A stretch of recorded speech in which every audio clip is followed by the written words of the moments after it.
You move on, but some days and some nights, your heart remember. Hindi basta-basta nakakalimot ang puso sa taong minahal mo ng buong buo. Yung sabihin mo man sa sarili mo na nakamove on ka na, but the reality, some days, the memories still knock the door. Like they never left.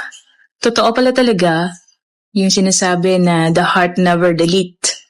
Yung naaalala mo not to break you again, kundi para i-remind ka lang that healing isn't about forgetting.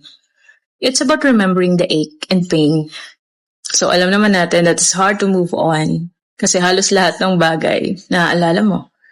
That out of nowhere, sometimes hindi mo na mamalayan.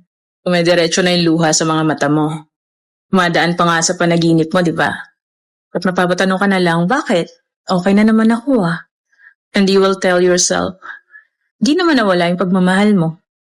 Tinanggap mo lang na wala na siya sa paligid mo at sinanay mo na lang yung sarili mo.